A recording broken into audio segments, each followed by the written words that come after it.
নমস্কাৰ, মোৰ নাম প্ৰেয়সী ভৰদ্বাজ। মই শুৱালকুছি মাটি পৰ্বতৰ নিবাসী। মোৰ মাৰ নাম চন্দনা দেৱী আৰু মোৰ দেউতাৰ নাম প্ৰমোদ শৰ্মা। মই Ramanujan senior secondary school Baihata চাৰিআলিৰ পৰা মই HS এক্সামিনেশ্যন দিছোঁ আৰু তাতে মই 92.8% পাবলৈ সক্ষম হৈছোঁ।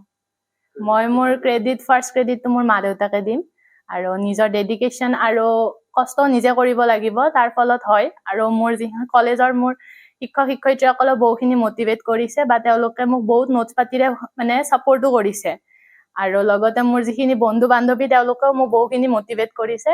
সেইকাৰণে মানে এই পাৰ্চেণ্টেজটো পাবলৈ মই আজি সক্ষম হৈছোঁ। পঢ়া শুনাৰ ফিক্স টাইম টেবুল নাই বাৰু, মানে ৰাতি যদি সোনকালে দিনত মই সোনকালে উঠো আৰু বাকী কেতিয়াবা 1 ঘণ্টা 2 ঘণ্টাৰ মাজতে ৰেষ্টটো লওঁ। সেনেকুৱাকৈ ইমান ফিক্স টেবুল নাছিলে আৰু পঢ়িছিলোঁ আৰু এনেকুৱা।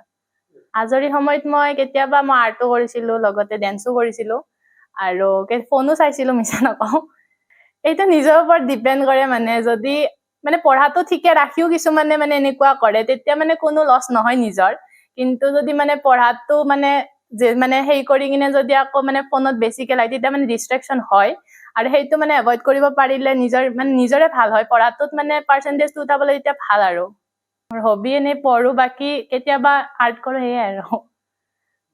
এই ক্ষেত্ৰত মই এটাই ক'ম, তাই যথেষ্টখিনি অধ্যয়ন কৰিছে বা আমি কিছু সময়ে সময়ে তাক সোঁৱৰাই দিব লাগে যে পঢ়াটোৱেই মেইন। পঢ়াত ভাল হ'লেহে বাকী ক্ষেত্ৰত মানে সফলতা অৰ্জন কৰিব পাৰিবা। গতিকে তাই আমাৰ কথা মানিছে আৰু এই ক্ষেত্ৰত তাইৰ কলেজৰ যিখিনি শিক্ষয়িত্ৰী আছে তেওঁলোকৰ পৰা যথেষ্ট আমি সহায় পাইছোঁ।